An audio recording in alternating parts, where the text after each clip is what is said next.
hasiko gara.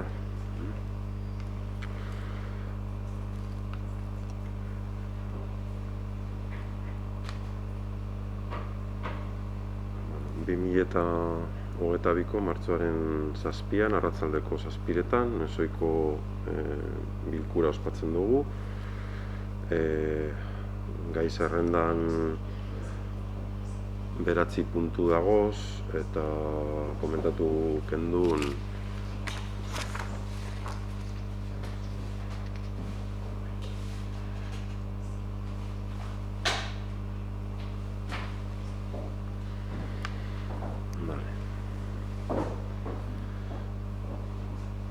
jarraitzen dut, hori komentatu gendun martxoaren 8ko adierazpena adostu albazan, urgentzizko puntu moduan sartzea, orduan urgentzizko puntu hori sartzea bozkatzea dagokigut, bozkatzera ingo dugu, hori da.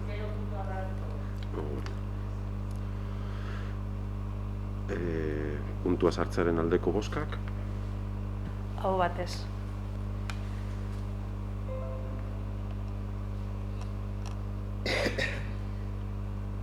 Lehenengo puntuan daukagu etxez etxeko laguntza zerbitzuaren araudia indargabetzea. Gogoan dekozue, zelan berrizku dela mankomunitatean sartu zala zerbitzu hau atxikituz, eta beraz, bertan bera geldituko litzateke araudi hau. Eta batzordean diktaminatu zen, eta hemen esan bezala indargabetzea dagokigu. Zozera ipatzerik.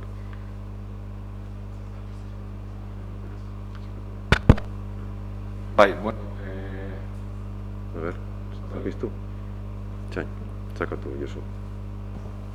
Bai, bueno, guk hainbatetan erakutsi dugu gure posturi honen inguruen, eta ulertzen dugu araudi hau indargabetu inbidala, ez teko zentzunik, zerbitzu hori ez dugu ja eskaintzen. Baina gu aurrera batik kontra agertu ginen zerbitzu honek, gizarte zerbitzu orokorrien udaletxetik atratiaz, eta orduen honen kontra agertuko gara bai. Gainera, uste dugu ja agerizen gelditu dela, hile gutxiten gizarte zerbitzuek hobera ez dabelaen, gure ustez txarrera indabela argi, itxaron zerrendak onditu indie, eta gainera, kasu honetan beste zalantza erokezka batzuk sortze jakuz, adibidez langileekin, ez? Badakigu berez amankomunazguen menpe dauen enpresiek langileek subroga hobi dauezela, baina ez dakigu zematen luzetuko den egoera hori, ez dakigu ze egonkortasun eukingo daben, ez dakigu hemendik utxirela eukingo daben ero ez, eta horrek kezka bat sortzen dozku. Beraz, guke honen kontra ingo dugu.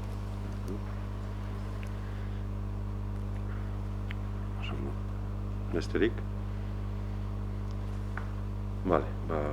Bozkatzera ingo dugu. Aldeko bozkak? 6. Kontrako bozkak? 4. Gehien gozoz, onartu iten da. Bigarren puntuan, ibilgailu bat alokairu erregimenean hornitzeko esleipena. Komentatu gendun, brigadarako ataraziran bi ibilgailu elektriko, kasu honetan bi furgoneta lizitaziora, lehenengo lizitazioan bat gelditu zen desierto, basamortu, eta enbarrido batara da, eta enpresa bat aurkeztu da. Beraz, hori izango litzateke kopurua dela eta bilkura honetan teknikoak egindako txostenaren arabera kontratua zentzurretan ez lehitzea. Horre komentatu gendun, 5 urtetarako 4 gehi bat urtetarako litzatekelara kontratua, eta brigadak benetan kasu honetan behar dugu ibilgailua, eta bestetik aspaldi ibilgailu elektrikoen gainean martxan jarri gendun politikari jarraipena ematea izango litzateke. Zer komentatzeko zue bozkatzera ingo genduke. Aldeko bozkak, 6. kontrako bozkak, abstentzioak, 4. Gehiengo osoz onartu egiten da.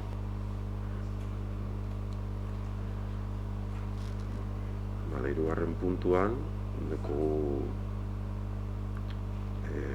2022, 50, eta 50 zenbaki duen alkatetza dekretuak berrestea. Komendatu izan gendun, nolatan energia inagotable de UMSL-ek zelan aurkeztu eban proiektu bat, alta tentzioko beste linea bat, kasu honetan Aragoitik gureraino, Gatikaraino, konektatzen duen alta tentzioko linea bat planteatzen zutela, eta hor, ministeritzan, planteatzen diren bi tramiteak planteatzen zituzten, bata baimen administratiboa, eta bestea ingurumen inpaktuko txostenari tramite ematea. Eta biei aurre egin genien, kontrako jarrera azalduz, horretarako kontratatu genduen ingurumen arloko aditu bat, eta aurkeztu gendu zen gure alegazioak. Urrengo pausua, alegazioak aurkeztu ostean, kasu honetan enpresak egin behar zuena zen, alegazio horiek erantzutea, ezta.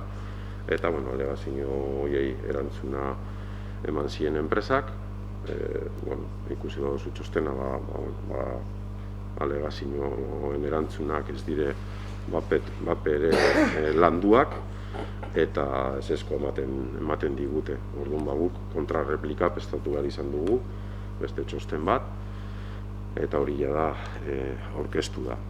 Orduan, hor, adituak hainbat gai lantzen ditu, oso sakonki gainera, eta guk gure bidea zentzu horretan ondo jorratzen ari garela uste dugu. Ea bernon bukatzen den kontu hau, ministeritzaren gain geldituko da, eta ministeritzak, esan bezala, eseskoa ematen dien. Urrengo pausu ez gana zerratzen, izango litzateke, onura publikoko proiektuaren tramitazioa beti ere ontzat ematen badute planteatzen dutena. Hortik aurrera, ministeritzak onura publikoko proiektu izendatzen badu, aurreko proiektuarekin gertatu zitzaiguna. Hori sartuko lirateke afektatuak eta abar. Momentu honetan ez dugu berririk, hau da azkenengo berria, eta gaur izango litzateke ratifikatzea prestatu ziren alkatetza dekretuak, alegazioak bideratu ahal izateko. Nik edo zue.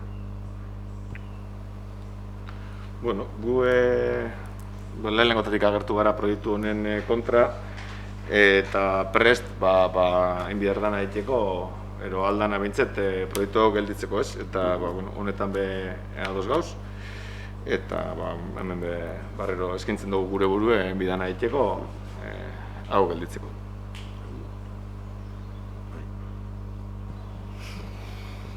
Nosotras, como ya hemos dicho las veces anteriores, mostramos todo nuestro apoyo. Además, también trabajaremos, ayudaremos y realizaremos las actividades oportunas para que no se lleve a cabo esa línea. Vale, bozkatzera ingo dugu. Ratifikazioen aldeko bozkak. Aho batez onartu da.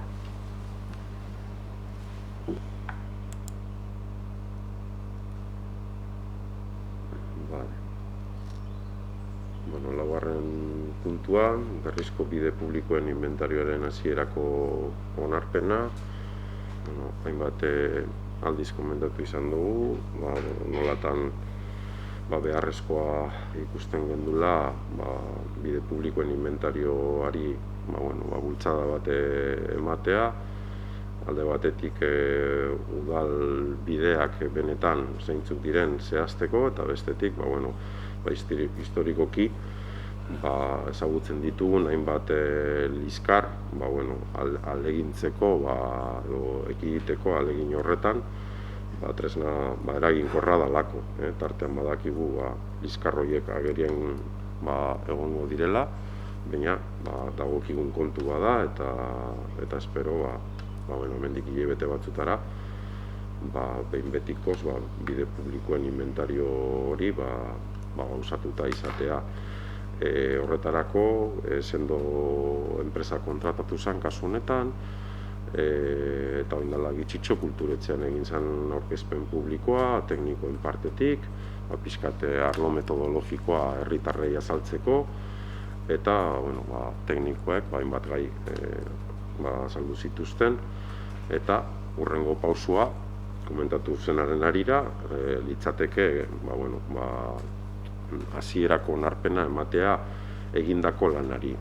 Enpresak jada egin du bide publikoen inventarioaren txostena, euren ustetan publikoak diren bidea jaso dire, eta ideia litzateke prozedimentalki prozedura administratiboak eskatzen duena legez betetzea, eta horretarako hasierako onarpena eman beharko litzaioke inventarioari. Hasierako onarpena eman ostean herritarrek, eta hori bai da zuzendu beharko litzateken kontu bat, batzordean komentatu gendun 4 hilabete beharrean 2 dite, eta beste 2 hilabete teknikoek herritarrek egindako ekarpenak aztertzeko eta tramiten bateko, bale? Orduan, zehaztu beharko lirateke 2 hilabeteko zehaztu beharko litzateke epealdi hori, bale? 2 hilabetekoa.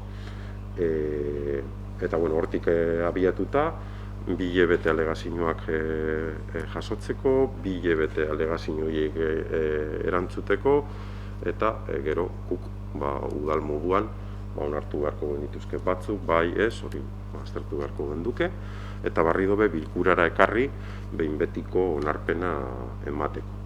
Behin betiko onarpenaren ostean ere, bilkurako onarpenaren ostean herritarrek ere izango lukete desadostasuna jarraitzen badute, euren kontrako iritzia emateko, bale? Eta hori litzateke. Orduan, ez dakite aipamenik edo egiten nahi duzuen. Guk ulertzen dugu udalak zeintzu dien bide publikok eta zeintzuk ez jakin gure xeti, eta neurri baten ondo ikusten dugu gainera. Baina badakigu bai ondala 7 urte uste dut eta izan zela espana zerratzen dut, seguru zemat urte dien prozesua basi zala bai, eta etzan gero guztiz amaitu eta horra apurrata irien gelditu zela. Orduan gu apurratzen geldituko gara emaitzak ikusteko, eta emaitzak ikusten dugu zenien, emongo dugu gure iritziz ez, momentu zehazten egingo gara, eta zein gelditzen gara.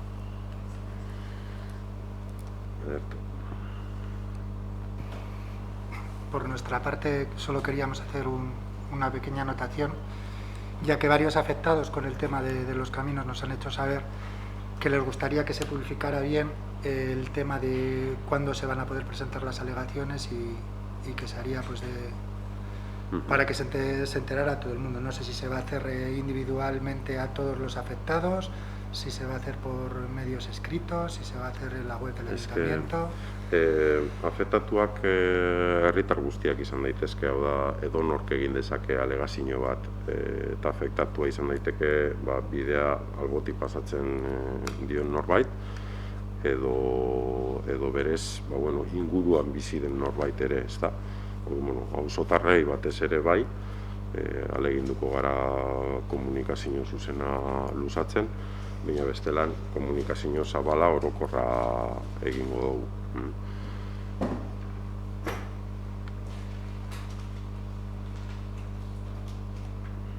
Vale. Bozkatzera egingo dugu. Inventarioaren hasierako onarpenaren aldeko bozkak, 6. kontrakoak eta abstentzioak. 4. Gehiengo osoz onartu da. Bosgarren puntuan, dugu lehenengo zenbatidun kreditu aldaketaren berri ematea.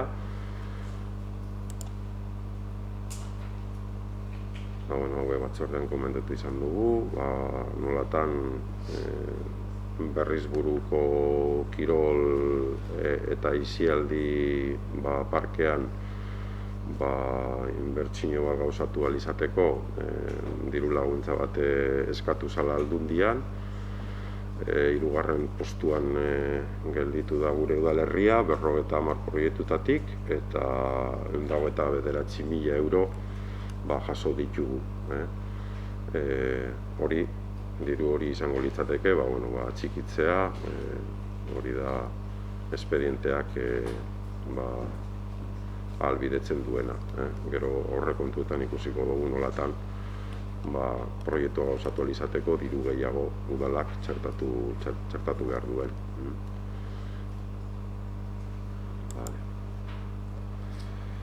Ez badago aipamenik, hurrengo puntura, bigarren zenbakidun aurrekontu aldaketaren berri ematea. Batzordean komentatu gendun, okatik zengoiterako bide horretan dagoen baso pista bat, Red Elektrikak erabili izan dabena hor inguruan torretak eta instalatzeko. Historikoki arazoak izan ditu, lehena lurrak eta urak eta tortzen ziren goitik bera, eta oin Red Elektrikak txirtea buta duenetik, txirtea etorten da bidetik bera, eta txirte hori irteten da okako bide printzipalera. Orduan afektatuta gelditu izan da azken urte honetan, horretako azken urtean, eta Red Elektrikari eskatu genion, mesedez, karkaba hori, ezinbestekotzat jotzen gendula hormigonatzea, horretarako basogintza elkarteari eskatu genion proiektu baten aurkeztea, eta proiektu horretan baloratzen zen ekimena 60.000 euro ingurutan, eta Red Elektrikak onartu egin digu diru hori guri ematea, eta pistaren egokitzapen lan horiek egitea. Berez 200 piku metrotan hormigonatzea litzateke, karkaba osoa, eta gero pixkate pistari jarraipena emanez, pixkate txukundu, luixutu eta bar. Hori litzateke diru horregaz bideratu beharrekoa. Eta hori da txertatzen dena aurrekontuan.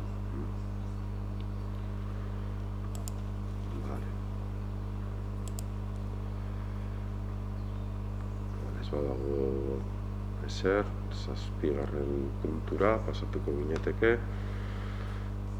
2021ko 4. hiruhilebetekoaren bataz besteko ordainketa epea, eta horbe, bera, batzordean komentatu izan gendun, txostenen arabera, 3,49 egunetako bataz besteko irtetzen da, berez, 33,49 egun.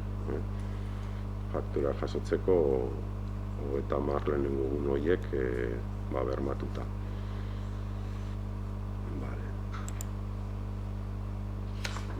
Eta 8. puntuan, 2022ko aurrekontu proiektuaren hasierako onarpena.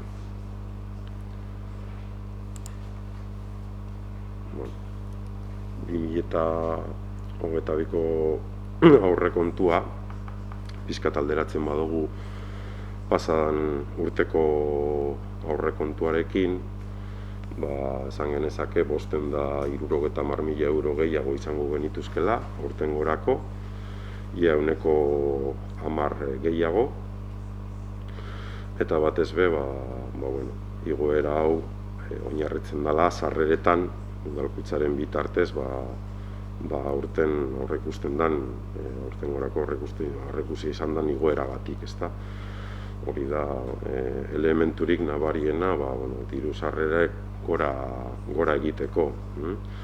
Beraz, aurrekontua kokatuko litzateke 6.300.000 eurotan, eta komentatzea hori ezta, sarreretan, esan bezala, udalkuntzaren eraginez ematen dela igoera hau, berriro ere kokatzen garela 2020ko aurrekontuko puruetan, eta gogoratzea 2022ko tasak eta zergak izoztuta mantentzen dirala zentzu horretan.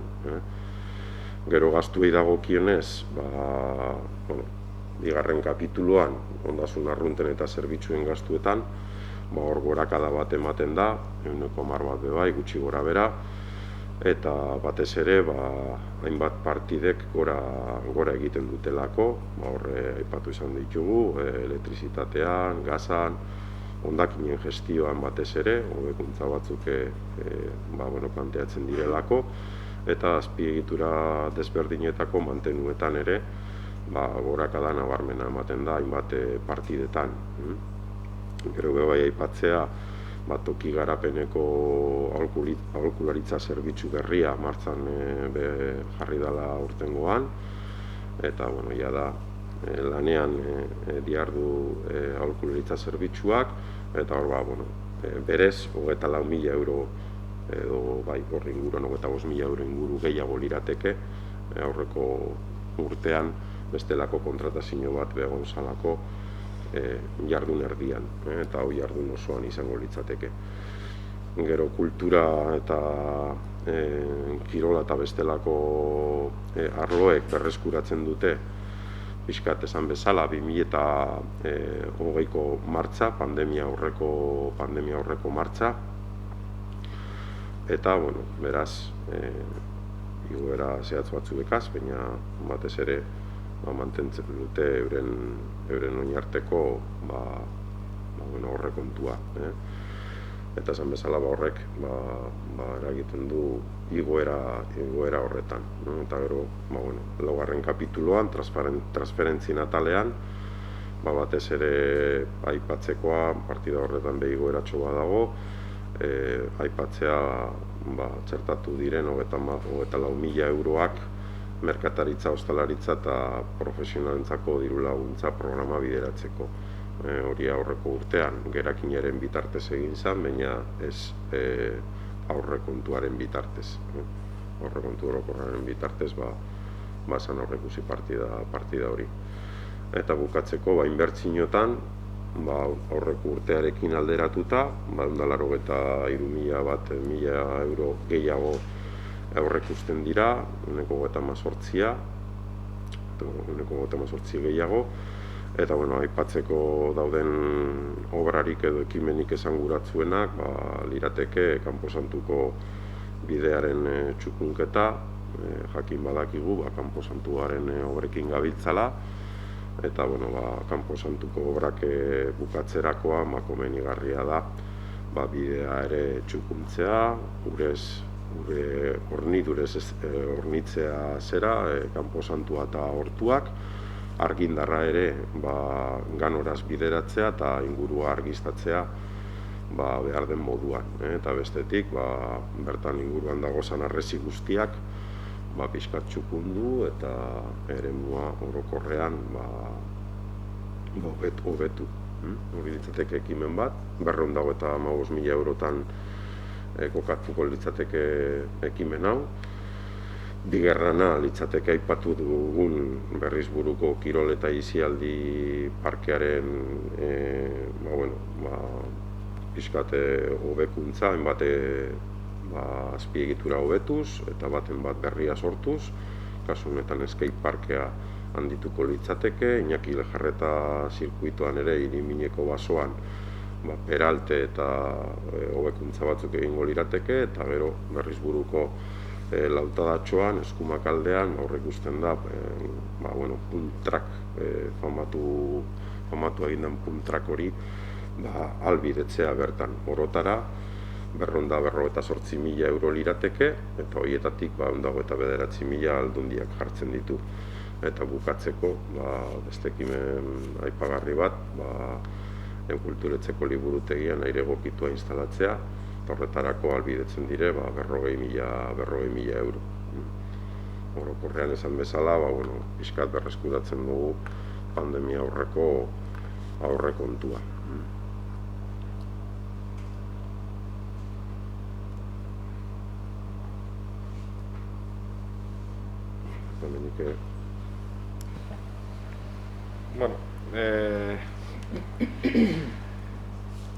Egize da aurrekontu honetan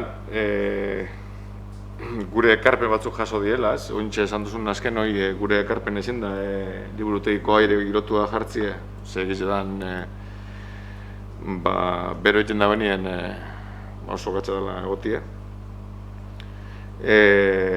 Beste eskari historiko batzuk kontuten izan die, adibidez diru laguntzen gestinorako araudi bat sortzie, naiz eta guk araudi horren garapenien ez dugun parte hartzerik izan, baina sortu da eta gure eskari historikoetako bat da. Baina, bebai da egize, gure eskariz eta gure bultzadiaz sortuteko aurrekontu parte hartzaileek desagertu egiten direla aurrekontu honetatik. Guretzako garatu beharreko gai bat zana desagertu egiten da.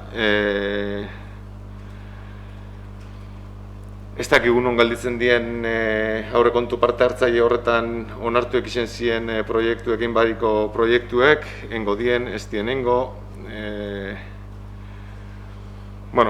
Gauzie da uste gula parte hartzeik bako aurrekontu batzu diela, eta ez dira guriek, guk uste dut asko sozial hauek engo genduzela, eta ikusteko adibidez igez bajatu zen kooperaziora zuzendutako portzentaia, eta bere horretan mantentzen da, orduen gu printzipioz eskara aurrekontu honen alde agertuko.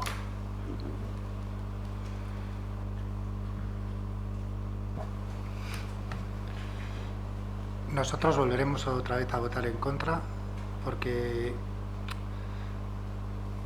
alcanzando prácticamente los ingresos de antes de pandemia, no se destina ninguna partida nuevamente a los presupuestos participativos, que para nosotras es la única posibilidad que creemos que tiene la ciudadanía de participar de los presupuestos. Además, nuevamente pedimos crear una mesa de trabajo para la realización de unos presupuestos participativos más eficaces y para trabajar para que sean posibles lo antes posible.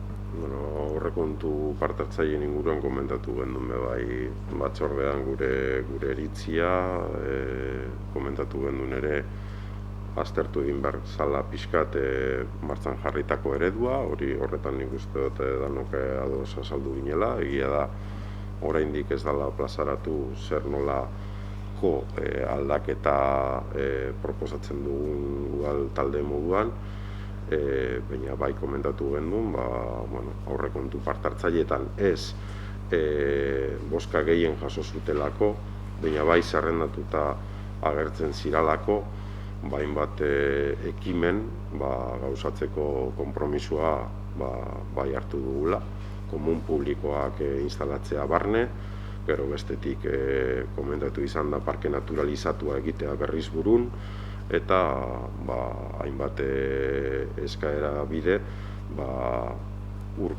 parkea edo urtxorroen proiektua, eta hoiei esan genizuen lehentasuna emango geniela.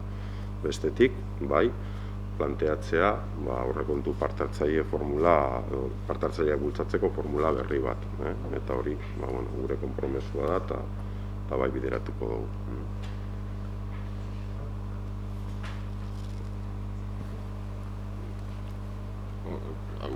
Ondo ulertu badut, orduan esaten zabiz, aurrekontu parte-hartzaileek sustatzeko ekimenen bat egongo dela aurten? Ez dakigu Datorren urtera begira, suposatzen dut. baina planteatuko dugula aurrekontu parte-hartzaile berritzaile batzuk. Ez datorren urtera. Esan dut, ez dakit aurten, edo ja datorren urtera begire, baina bai planteatuko dugula berrikuntza bat. Orduan igual partida bat sortu biko litzake, horretarako. Ez, aurrekontu parte-hartzaileak horra zenitzake aurreikusita kopuru bat hurrengo urterako ere, berdin. Konpromesu bat hartzen duzulako. Ez dut gertu azken hori. Ez dut, ze kompromisue? Zuk urte bukaeran, nahiz eta 2023ko aurrekontuak ez izan, zuk aurreikusi dezakezu honen beste diru gordeko dozula hurrengo urterako. Bai. Eta horren arabera, aurrekontu parte-hartzaile. Ja aurten ez, hurrengo urtera begire jorratzeko gai bat izango da. Hiltean izten da gauza bat, gero ja berriztuko dugu suerta bezkero. Iritzi desberdina dire eta... Bai, argi dago.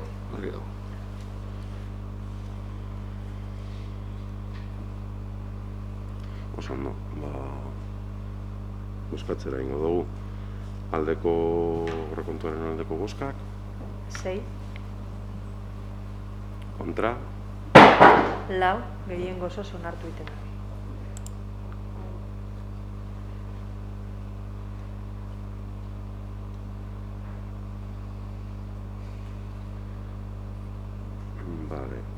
Beratzigarren puntuan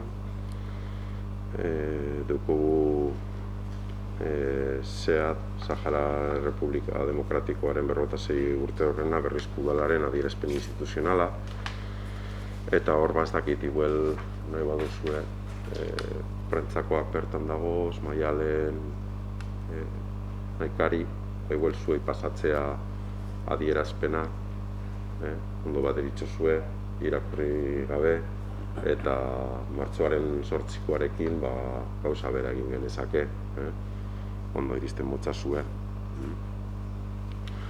Hauek onartu inbeharko lirateke hori bai, esan bezala 9. Sahara Republika Demokratikoaren 46 urte horrenaren ingurukoa, aldeko bozkak. Hau batez onartu egiten da. Eta 10. puntuan, txertatu dugun puntua, litzateke martxoaren 8ko adierazpen instituzionala, adostua talde politiko guztion artean. Aldeko bozkak? Bai.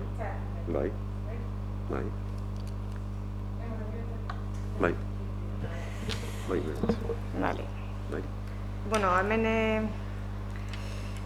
mozio honen inguruan sartu ditugu bi partiduke gure adierazpen instituzionalak, nahiko urrun esan helburua berdina izen arren, nahiko desberdinak ziren, ezta? Bata zen, lege bati gora eta bera, Eusko Jaurlaritzan onartu den lege baten inguruan, eta bestea zen, askoz herritarragoa edo sozialagoa, asamblearioagoa nahi duzuen moduan.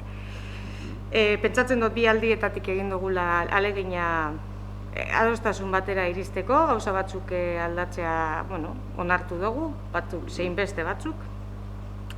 Baina intziditu nahiko nuke, gero prentsari pasatuko bazaio ere, adierazpen honetan hainbat puntu eskatzen dira, berrizko udaletxe modura, eta guretzat benetan garrantzitsua zen azken aurrekoa, eta horretan insistitu dugu, ez?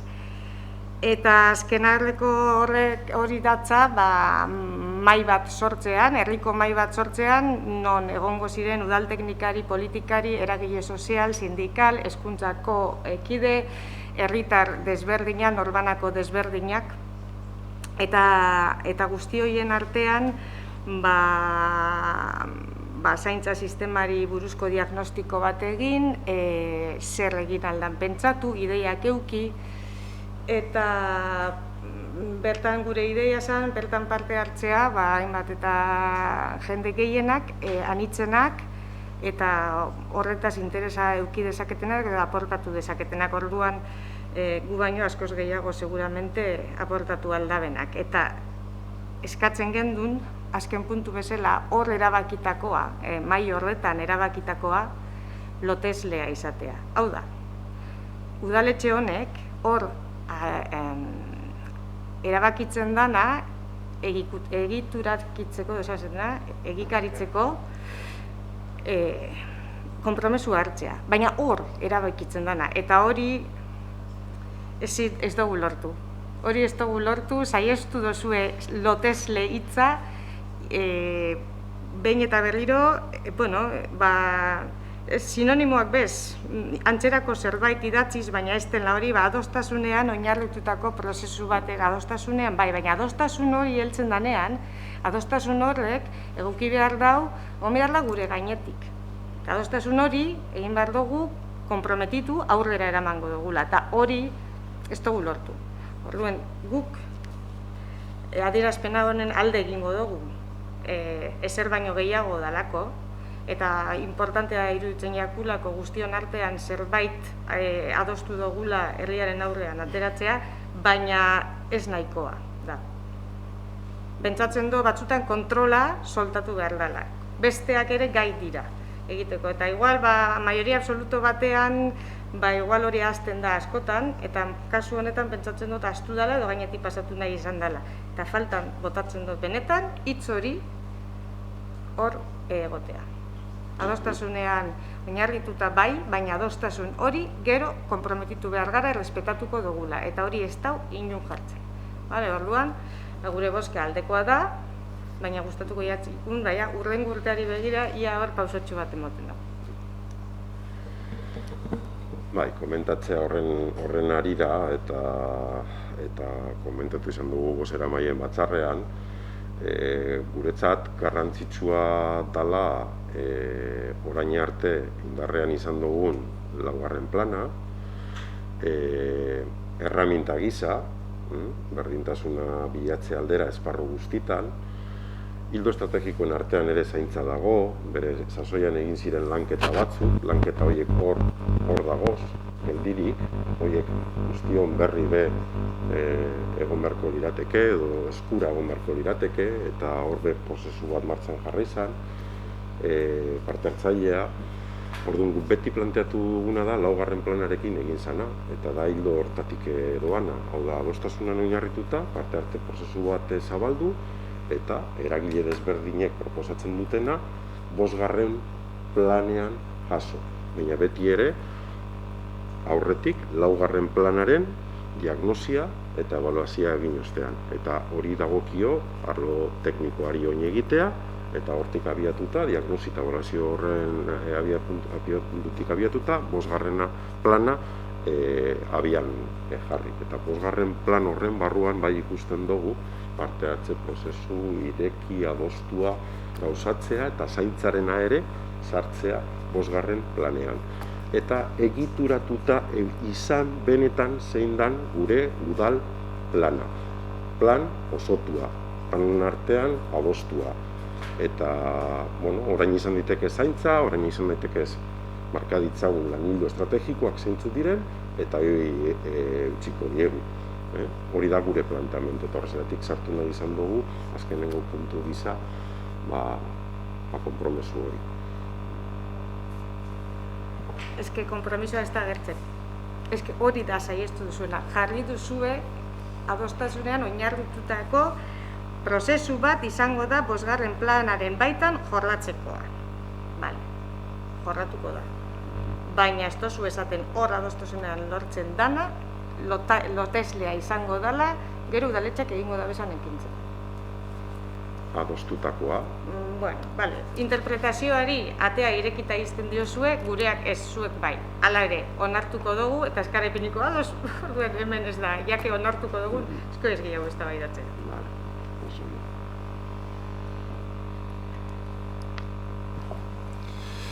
Nosotras también vamos a votar a favor y además mostramos la alegría que nos produjo el haber sido alcanzado entre todas y además el compromiso que adquirió el equipo de gobierno para poner en marcha el proceso participativo para analizar el actual sistema de cuidados de nuestro municipio. Como ya se habló en la reunión, pues también es hora de que, aparte de realizar comunicados, pues demos forma al contenido y que trabajemos para que se hagan efectivos por lo que decimos, que no se queden como casi siempre en simples anotaciones que hacemos en los días indicados. Así que votaremos a favor y además, además de participar en todas las mesas que se pongan de trabajo, velaremos porque se pongan.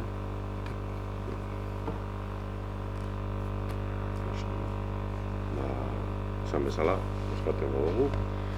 Aldeko bozkak. Hau batez, onartu ditu. Eskerrik asko.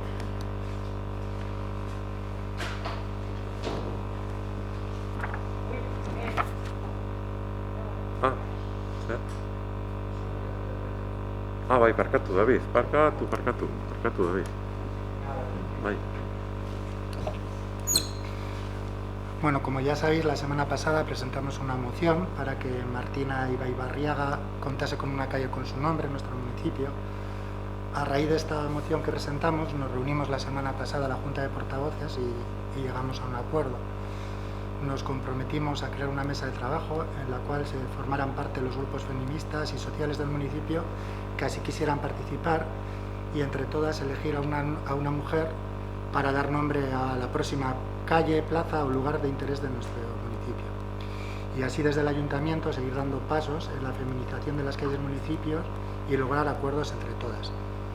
Nosotras, desde nuestra parte, defenderemos nuestra candidata y estamos abiertos pues, a llegar a un acuerdo entre todas y que así sea, que la próxima calle, plaza o lugar pues, tenga nombre de mujer y seguir trabajando por ello.